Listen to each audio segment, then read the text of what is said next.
Hi, I'm Julie Federico. Jeff and I are doing these talks on parenting and different life issues. This is our second one, and I hope this goes well. Tonight, we're going to be talking to parents and about anger, like anger in toddlers, and how explosive that can be.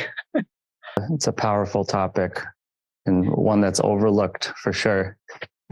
Well, you have this sweet baby, then 2 years later, they're laying on the floor with a full-out tantrum. And you're like, what happened? As a parent, you have to know this is developmental. This is not your fault. And they're not doing this to get back at you. And they're not doing this because you're a bad parent. Part of it's developmental. And I found with my kids that part of it's a language barrier. They don't have a ton of words. The more words you can teach your kid, the less they throw tantrums. If you're a very verbal 2-year-old, your tantrums are on a 10% scale. If you hover around the autism spectrum and you have very few words, your tantrums will be many. And that has nothing to do with parents or lifestyle or anything. That a lot of tantrum is they cannot express themselves. So the laying on the floor crying is an expression. Behavior is a language. And as a parent, it's your job to figure out what language they're speaking to you and what their behavior is. I do have to say one thing that I didn't know how to fix my kid tantrums, like when they were full on tantrums, I would try to divert them. And I did this a lot by rice cakes and water. Rice cakes and water are like cigarettes in prison. They're golden.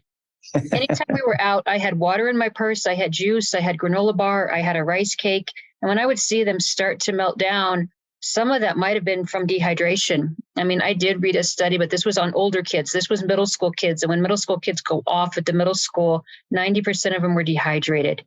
So hydrate your kids when you see them starting to get edgy. Give them a granola bar. Give them some things. And this is a tactic I used with my younger daughter. We would be like in the King Supers. Every lane's got 6 people in it. It's a busy Friday night. Just as we're in the lane, she would start to freak out. And I'm like, oh my gosh, I don't want to leave. I just got all these groceries. I'm late. I would pick her up. I would hold her to my chest. And I would say, don't melt now. And I did that enough that I could buy 4 minutes with her. She could melt down when we left the King Supers and got in the car. And King Supers in Colorado is a grocery. Maybe it's your Kroger or Publix, wherever you live, or Whole Foods, whatever. I would say, and I wouldn't, and it was about the pitch of my voice. I wouldn't scream, don't melt now. It was none of that. I would hold her to me and I would say, please don't melt now. Give me 5 minutes, please.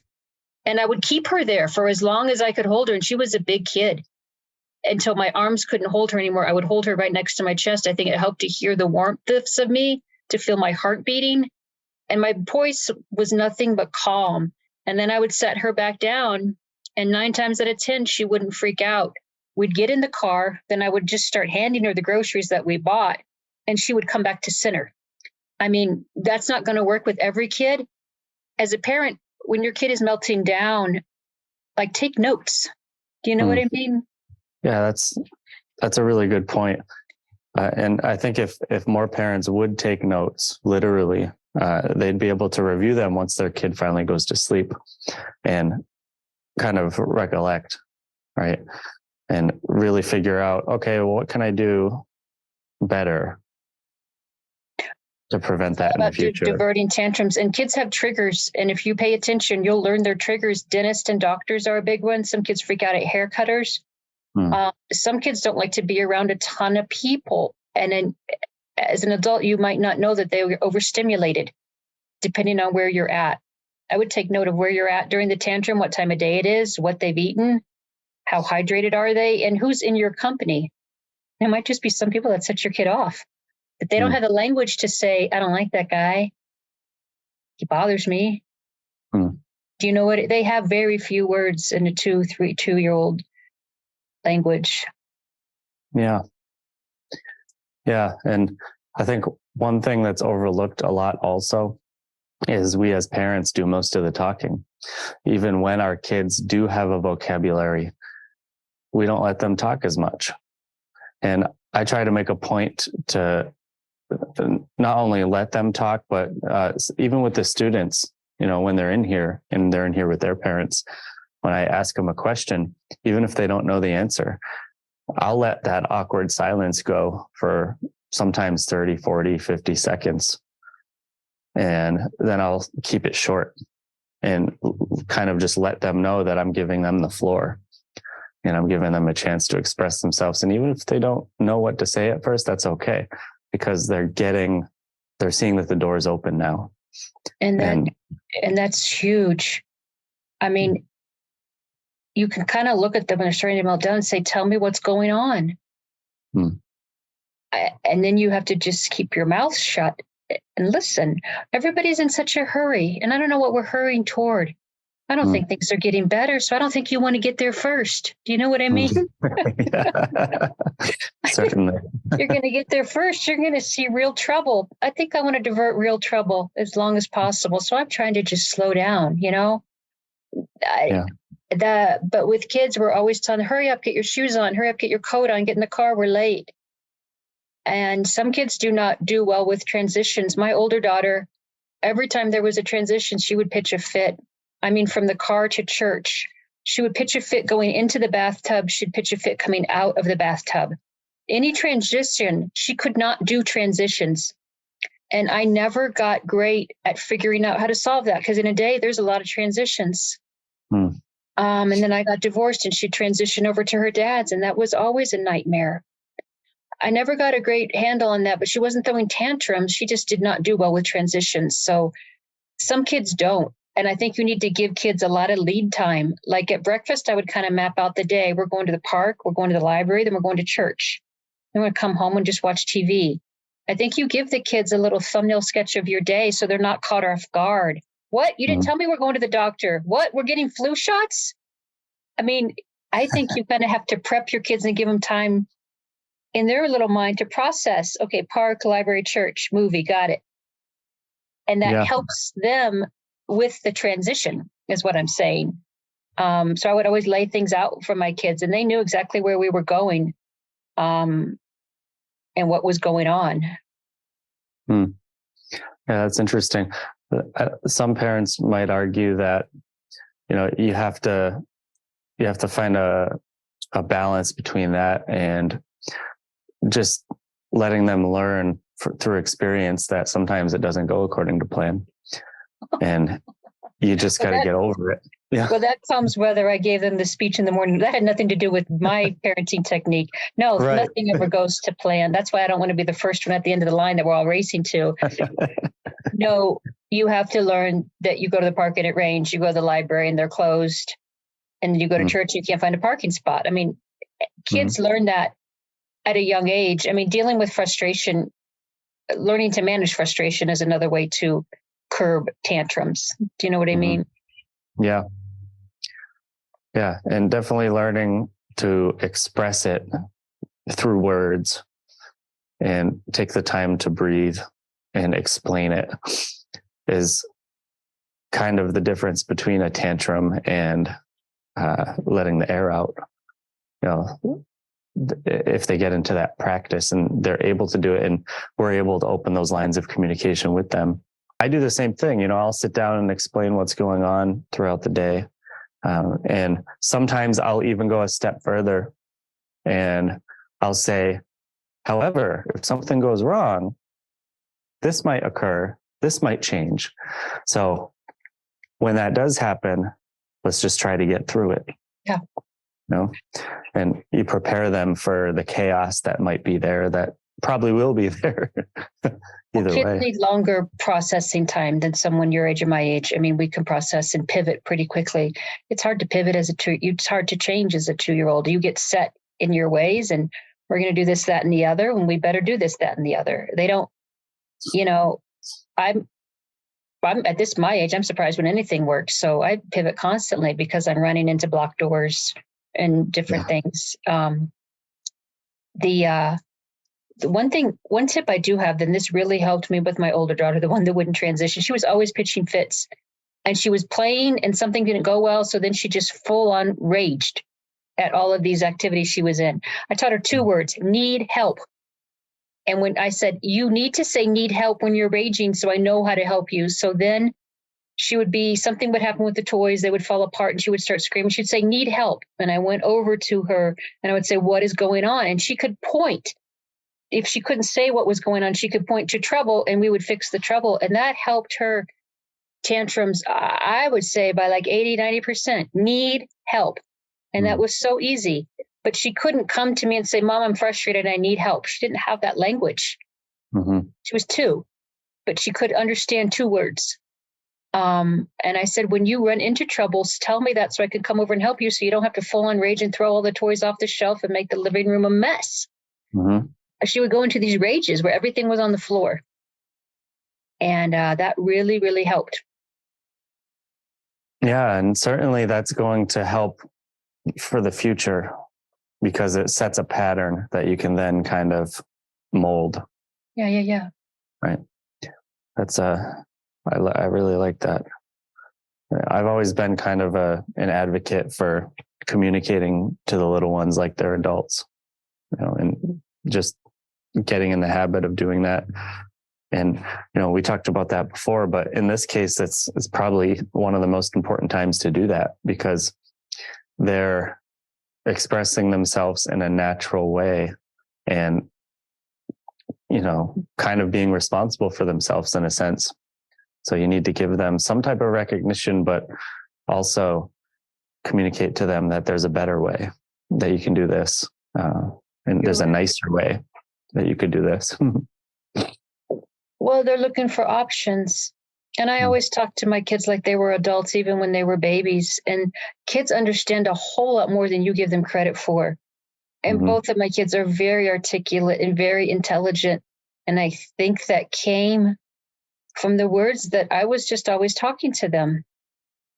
I read somewhere that kids in poverty, when they come up at kindergarten, why they're so behind is they've heard 1,000 words less a day than kids from higher income levels. So I only read the study. I have no idea the details behind that. But the kids were horribly behind, and they had determined they were 1,000 words shorter than other families. And I think that means talking to kids, treating them like a real person. I just figured they were a real person as soon as they were born. And I started talking to them, and they picked stuff up very quickly. And my kids were very articulate at a very young age. And that cut our tantrums down because we could talk about the tantrums.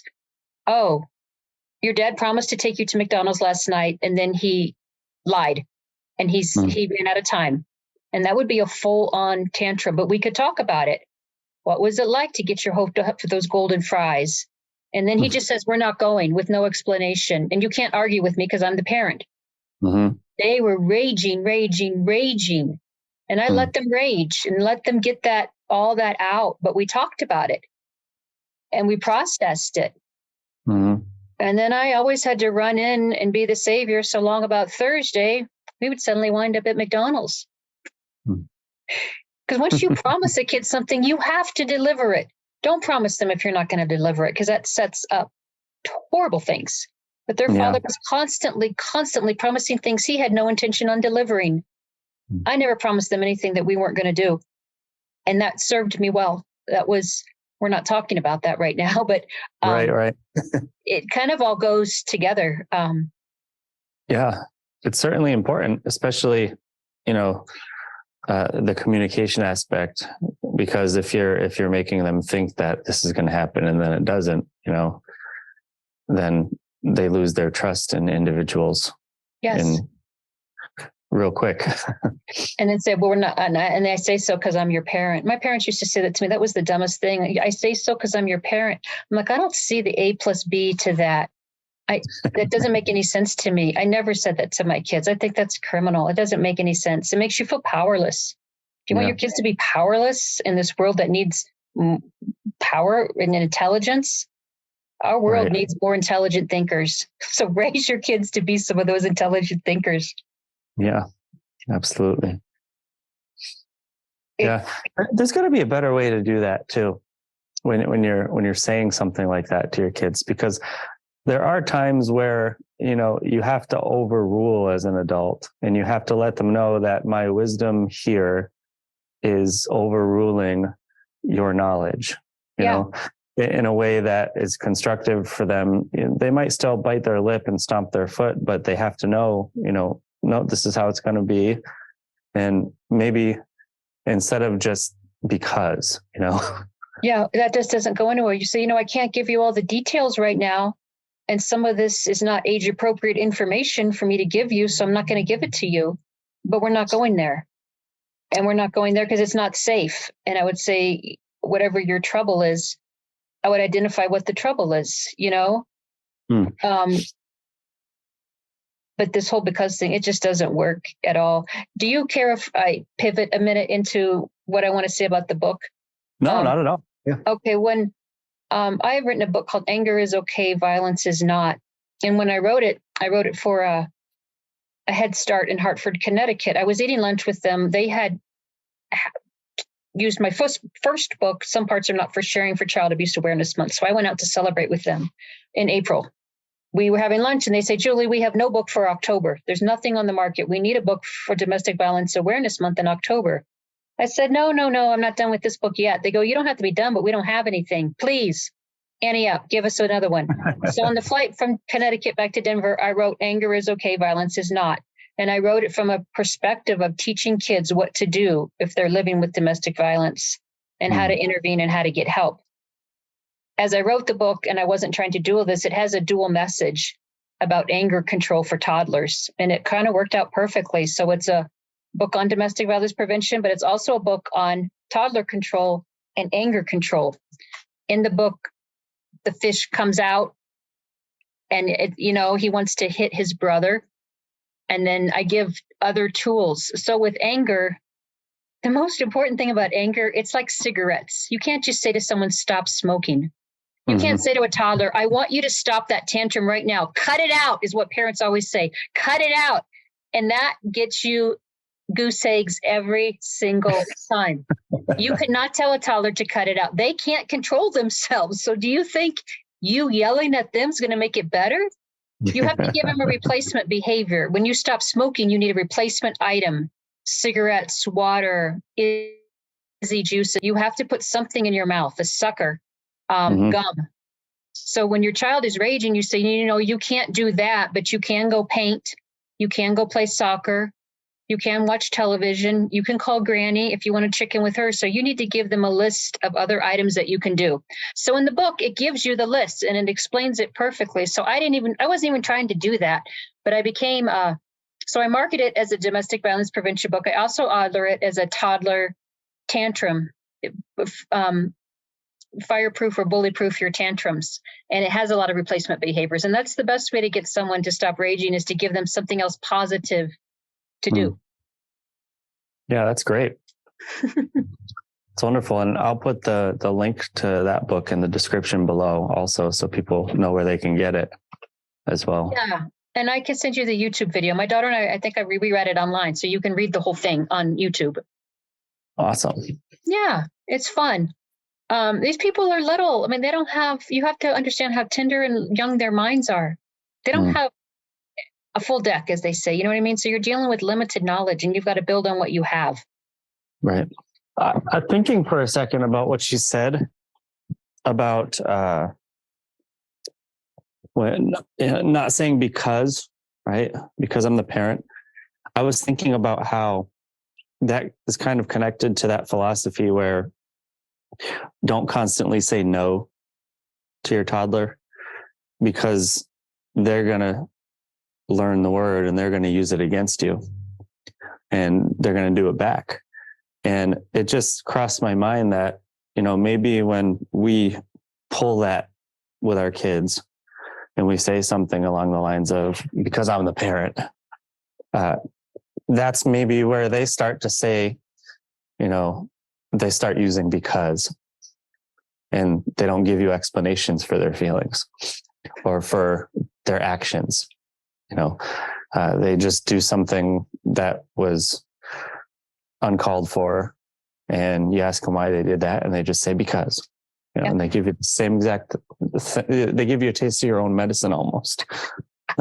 You're a little genius out there, huh? You are listening to everything I'm saying, huh? You're exactly right. It's and then middle schools will use duh.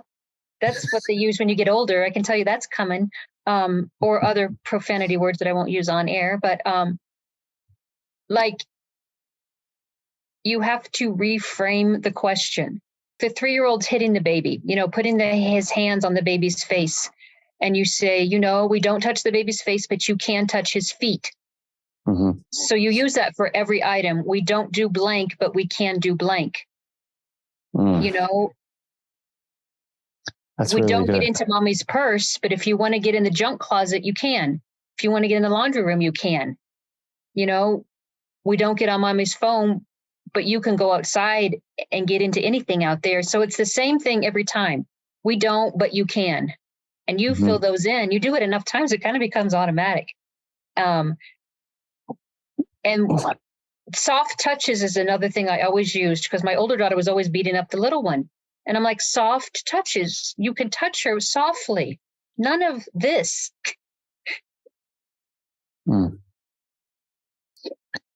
That's awesome. It kind of reminds me of how I operate in class with students too, whether they're little ones or older ones. We never say no, or that's incorrect, or you're not doing it right, or anything like that. Or we don't say anything that makes them think that thought. Instead, I compliment what they're doing. Yeah. And I say, good job. Yeah. Now you did it this way. Now try it this way. True. Yeah. And I just repeat what I said before. Yeah. You're a genius. You really have researched this, but it is a philosophy. I'm a parent, so I have power and control going for me, or I'm a parent and I want to learn and introduce you to the world and the whole world. It's teaching or power and control. Those are the way you swing as a parent. I say, if you're dating someone, and I don't know if people who are listening to this are dating, you want to be on the same page with this as your spouse. Horribly. My husband and I were so mismatched in parenting, it wasn't even funny. We were night and day different. Had we had a kid in our nexus or our friends, and I saw how he interacted with children, I never would have married him. So if you're dating someone, you got to say, how would you parent? Is it your way or the highway? And that's one parenting philosophy. A lot of people do it. It works very well till middle school, that fear and intimidation. Long about 7th grade, it all hits the fan. Yeah. And that kind of, you don't have control anymore, and those middle schoolers will level you. But you can go with it for about 12 years. If that's your method, go with it. If you want to go with it, go with it. You're going to get ramifications and a call to Jesus in the 7th grade, but we can deal with that later. It's a long time away, especially if your kid's a toddler. Maybe, but I'm just saying it's a philosophy thing. So if you're dating someone, or you're thinking of becoming a partner with someone, you have to be on the same page with this stuff, or you're going to be miserable. It is a different camp of parenting. And you can't change people. People don't change. You sign up in your DNA for one or the other, and it's automatic. And I don't make the rules, unfortunately. That's just the rules. You can't change. Yeah. Certainly what's important for parents to understand is, if their styles are different, they have to be different behind closed doors. But that gets so hard.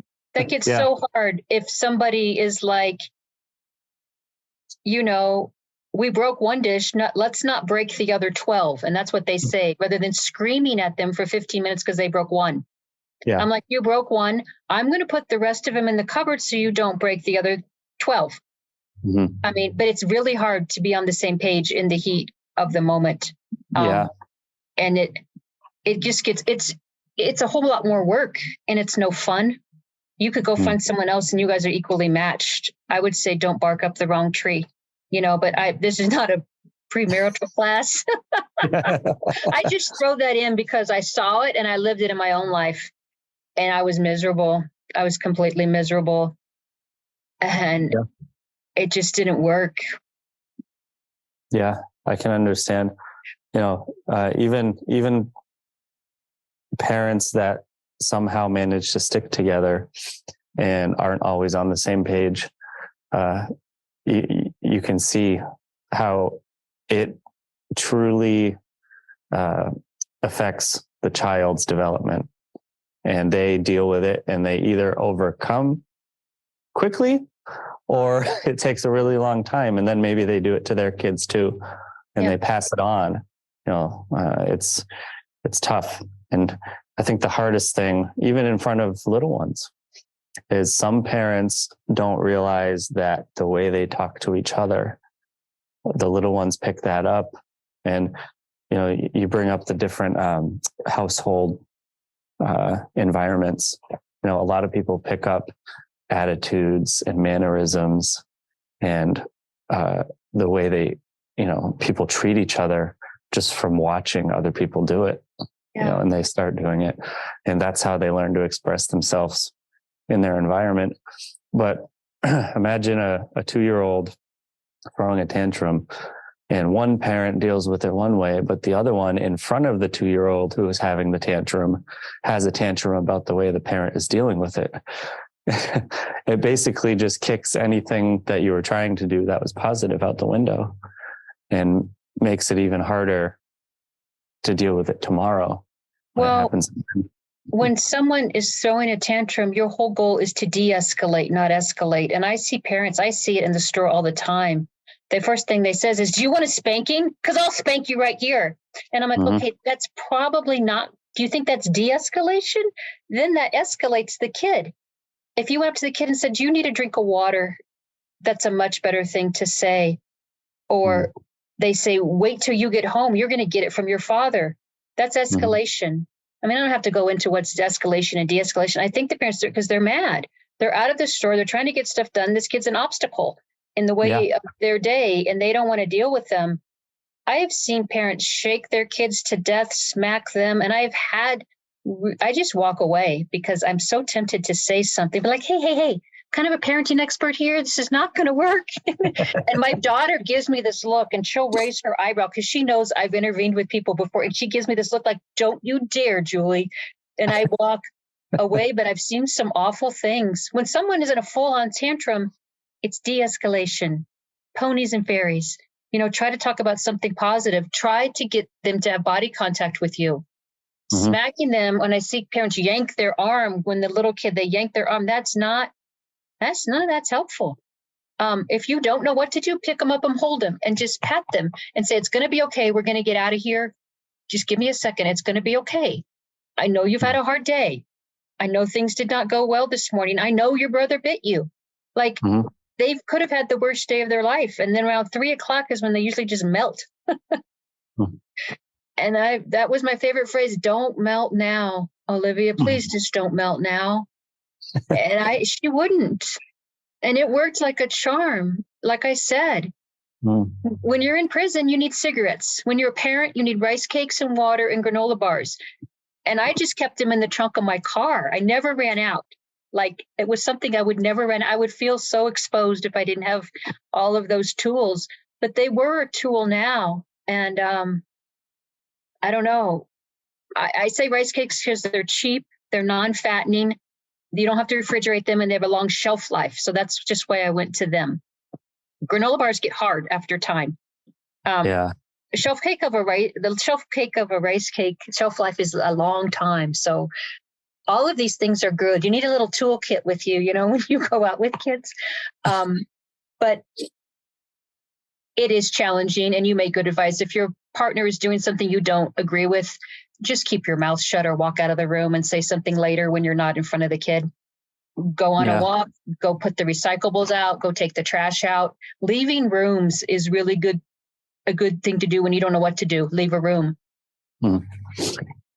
Would you say that the advice you're giving right now is really good for public tantrums? If you're at home or in a place where it's okay to ignore it for a few minutes and maybe leave them in the room by themselves, obviously look around the corner so they're not going to bump their head or anything like that. But, how do you feel about letting the child scream it out?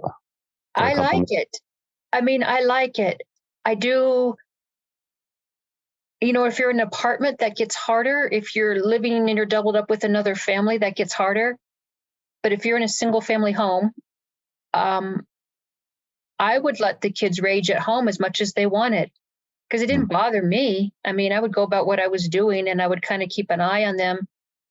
Sometimes you just have to cry and scream because things are so awful and you don't have the words to tell how awful it is. So I don't know what your other method of communication is.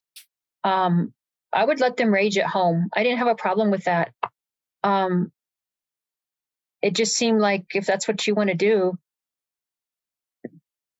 the nice thing is, you know, when kids are still in the crib and they can't climb out, you put them in the crib and you know they're safe and you just walk away. Mm-hmm. That's a short period of time when you can do that. Yeah. I remember the doctor telling us when my son was born, you know, just if he cries himself to sleep, don't worry. He's going to wake up the next day and not think anything of it. You know, and I took that advice to heart. And I think it was a good decision because later those tantrums didn't necessarily happen the way they could have if I picked him up every time he cried. So they didn't really last that long with the terrible 2s and 3s, all that stuff. He still has his moments. All 3 of them do. They're different. It's interesting to see how different and how similar they are, but it's definitely different. And you can tell when they're overstimulated. And just thinking back for a second to what you said about, you know, you're going to get it when your father gets home, or saying something like that, you're automatically introducing them to either extreme anger that they can't deal with, or anxiety and fear. Or this is how we solve problems through violence. We solve problems through violence. I mean, when there's problems, you need a thinking cap, you need Google, you need a priest. Yeah. You don't need violence. None of those are going to help. Yeah, you introduce violence at a young age, and we wonder why everyone's violent. Right. Those kids were probably mistreated but you're right. You're exactly right. What are your other thoughts on that? Because I think you're going in the right direction. I'm just thinking that I always think in patterns when it comes to behavioral development. You know, you set a pattern, and if you don't realize you're setting it, that pattern follows through, and then it bleeds into other situations and behaviors. And like you said a moment ago, it might work for the first 10, 12 years, but once they get to middle school, it's 7th grade. Yeah. I can tell you 7th grade around Halloween, it all changes. Yeah. And it's overwhelming for parents. The kids are old enough to feel like they're grown up, but young enough to have zero responsibility. And the way society is today, they make them feel more independent and grown up faster. And they have access to the internet and, you know, all kinds of information. So now they have more arguments with their parents, you know, because they know everything. Yeah. Yeah. No, you're right. It is challenging. And that's where the patterns bleed. So if you didn't get a handle on the emotions early, they're going to come back out times 10, and they're going to think they're justified. Yeah. I would rather have a toddler angry at me than a 7th grader, because they don't play fair, you know? Yeah. They have a lot of arsenal of weapons that are really dangerous. A 2-year-old, you got yelling, biting, crying, screaming, kicking. That's about it. The 7th grade has an exhaustive list. But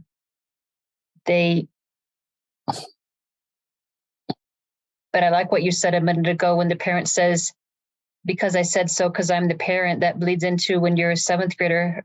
How was school? Fine. What did you do? Nothing. How are you? Fine. You get fine, nothing, fine, nothing, fine, nothing. And it's hard to talk your way out of that. Yeah. And then, you know, when they have trouble communicating, they get frustrated with themselves and they say, never mind. And they don't want to explain it. Yeah. And I think that's why it's great. You give the kids a 30-second lead time. No one gives you 30 seconds anymore. Like, no one gives you that luxury of time. Yeah. You know, when your kids are raging and they're at home, you're like, you say to them, you rage for as long as you want. I'll be here when you're done. and I'll get you some water and rice cakes.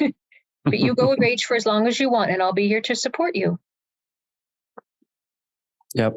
I think it's important for parents to also know that when the storm calms, you have a right as a parent to sit them down and have a discussion about what happened. Yeah. And talk through what wasn't okay about what they did and how we can try to work on this. What's something we can do? And then ask them, what can I do to help you not do that again? Or what can I do to help you feel better? Because now the ball's in their court. That's a good question.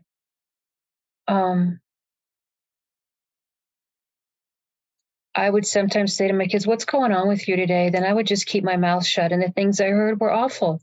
They had had a really horrific day. What's going on with you today? That's another great question to need help. If you're taking notes, need help is the first one. What's going on with you today? And then you just stop talking. I think you're right. Parents do talk too much.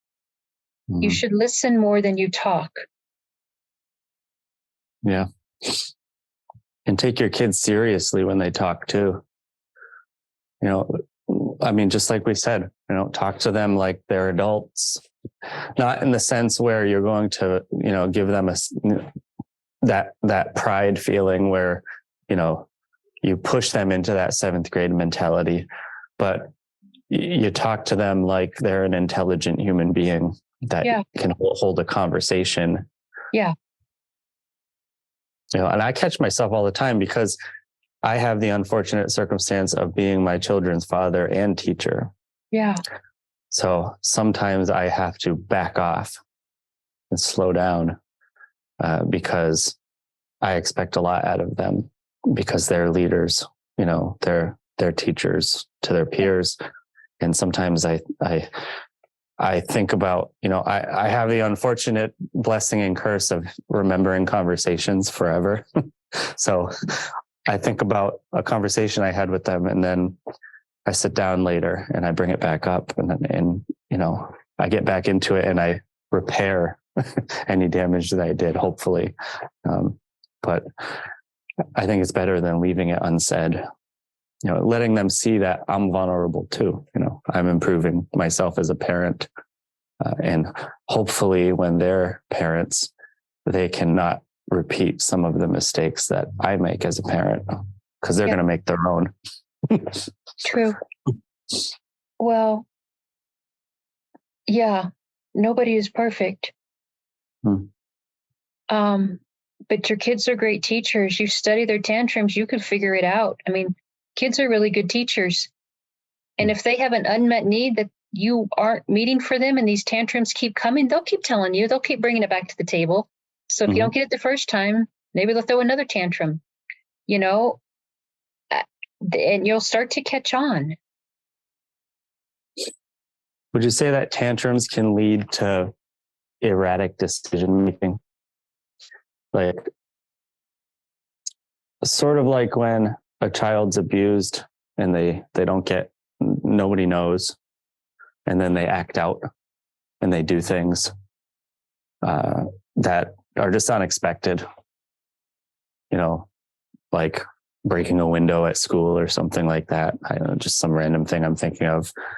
Do you think that if their rage or their anger at a young age isn't dealt with and given actionable solution-based things, that later on in life they might act out and do things?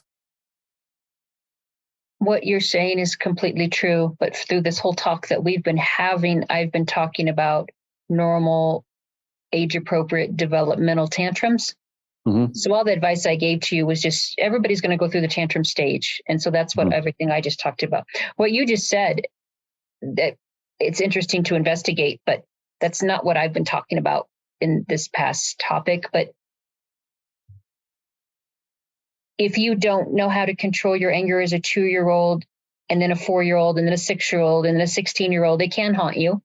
You know what I mean? If you don't learn those calming techniques, I think it can not end well. Every time you throw a tantrum, you get spanked and you get the crap beat out of you. that instills in you, anytime I'm angry, there's probably going to be violence. And those two get connected in your mind. Mm-hmm. So when you're angry at a bar, you punch someone in the face. Yeah. A complete stranger who you don't know. I mean, when I would always talk to people, and when I was in this other job, and they were like, yeah, I got in a bar fight. And I'm like, how do you even get in a bar fight? Like, you don't even know this person. But it comes from, anytime there's anger, there's going to be violence. Those wires are connected in their brain. So what you just said, even though that's not what I was talking about, it could be completely true. Yeah, that's just my thought process there, and it just shows the importance of what you're talking about and what you're saying is, I'm always thinking preventative. What can I do to prevent certain things from happening in the future? And whenever I'm thinking about things like this and how important it is to focus on them, I think about, okay, well, what will happen if this doesn't get fixed in the next year or two? What's going to come from that? And then I think about the worst case and the best case at the same time. I think about them both as I'm in the present moment, seeing what's happening. And sometimes that helps me deal with my own frustration as a parent, when it's not going the way I thought it was going to go with my children. Because sometimes it's just going to happen that way. It doesn't matter how great of a parent you are. We're all unique individuals, and sometimes people don't connect right away. So, life is always throwing things at you. And I do the same thing. Anytime there's trouble, I go worst case scenario. And I'm like, okay, once I got that figured out, I pretty much feel like I can handle anything then, because worst case sometimes happens, but most of the time it doesn't. So once you get that baseline, then you know how to operate. I think kids today have way more mental health challenges than our last generation of kids for a whole number of reasons. You've got the virus. You've got a lot of families living in an economic trouble. Our families are so disconnected. And I didn't say this when I was talking. When you talk with your kids, put your phone in the refrigerator or in your purse. I see so many parents when I'm out at dinner and the kid's trying to talk to the parent at dinner, and they're texting all through dinner. The parent, not the kid. Yeah. And parents need to stay off their phones. 2-year-olds don't notice as much, but when you get to be 4 and 5, those 4 and 5-year-olds are smart, and they know that you're there. You're not giving them their attention. Mm-hmm. Yeah. Prior generations did not have parents on the phone 24 hours a day. Nope. When we left work, there was no way for work to get a hold of you unless they called you on the home phone. So you went home and you were really disengaged from work. People carry work with them around now 24/7. Work texts you off hours. Work will call you, email you. Really try to turn all that stuff off when you're talking to kids, because there's really only a few years they talk.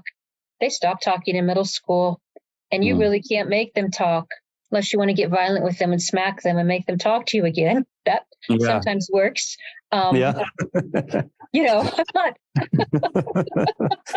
People watching this are going to think I'm like pro-violent. They're like, that lady was good, but she's really violent. Put your phone away. And I know it's emergent. Like, everything got so emergent, like now all the time. That's why you can't wait for anyone. And just listen to them. Ask open-ended questions. We used to always have with my kids best and worst story. And they did this till like middle school. And then they told me, I won't even use the words that they told me, but they told me something off, and we stopped playing that game. Best and worst story is great. So with the third grader, they love to say best and worst story. So it's the highlight of your day and the bad part of your day. So I'd pick the kids up from school, or at dinner, I'd say, what's your best and worst story? And that was a huge, elementary kids love to play that game. I like to use it, with your husband, your best and worst story. Tell me your worst. I want to know the worst thing that happened to you today. Because sometimes when you start to talk with someone, you get in a fight immediately, and then they say, well, this is a bad day. This is everything that happened to me after you got in this big fight. Wouldn't it be easier to say, you walk in the door, you're like, this, that, and this happened. And then you're like, oh, got it. But best and worst story will alleviate those problems. When people carry that pinned up anger and trauma and they don't talk. Yeah, that's a good point. Yeah. especially, that also opens the door and the lines of communication to talk about when there's conflicts at school and bullying and things of that nature. I have to tell you, and I know people probably think that I'm very old fashioned. We always had family dinners every night with the kids, unless there was something going on. And in those family dinners, I let the kids lead the conversation. And they were some of the most fascinating conversations we ever had because nothing was off table. So we'd start with best and worst, and then that got into the mean girls, or whatever was going on. But I let the kids talk. And it got to be when my daughter was around a junior, she looked at me one night, she goes, Mom, when we go to our dad's, no one talks at dinner. And we have these full-on conversations on race, religion, sex, drugs, rock and roll, everything else. Nothing was off table because I'm like, if you brought it up, it was important to you.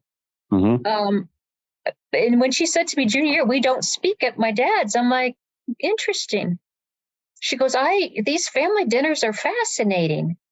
She goes, if you start dating someone, they're probably not going to like these dinner time conversations. And I just laughed. And I thought it was interesting that she knew how unusual it was that we would talk about everything. And I let them drive the conversation, and I would weave in my bits of wisdom. You know what I mean? Yeah.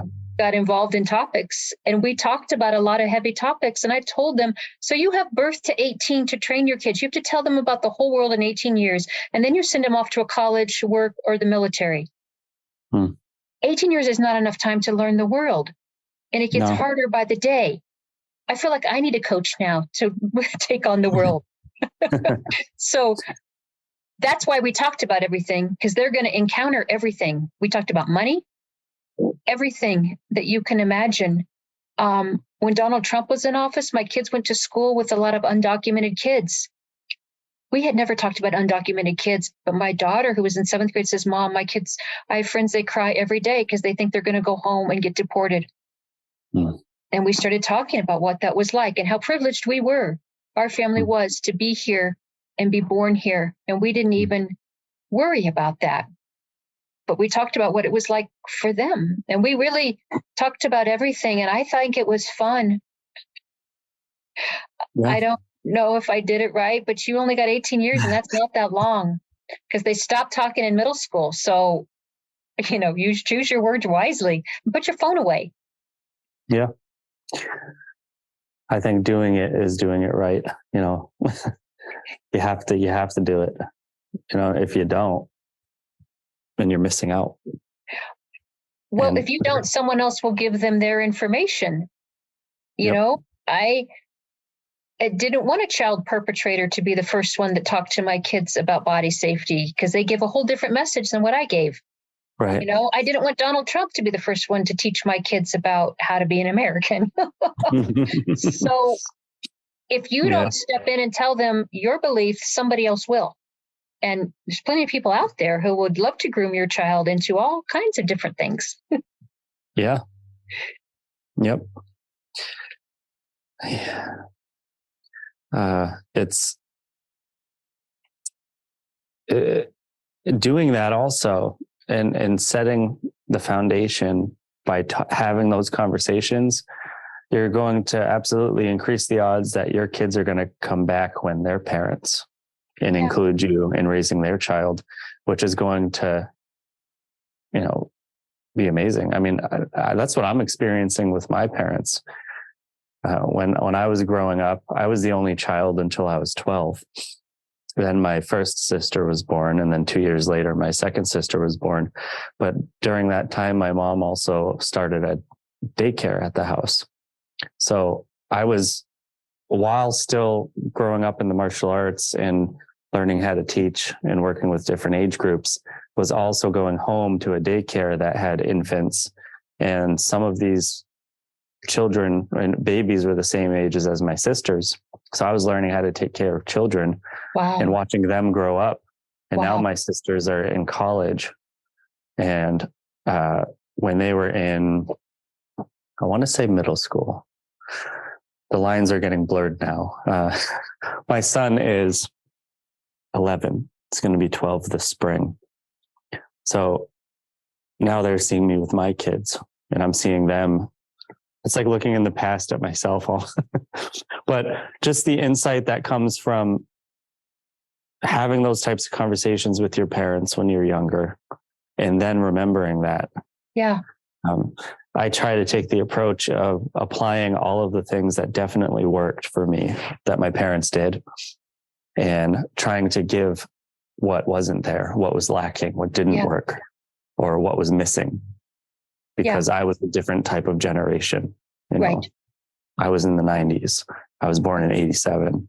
Good. So ADHD and certain things started coming out in the early 90s, and not many people knew too much about all that stuff. And they kept changing the names of everything and, you know, medicating left and right and all that stuff.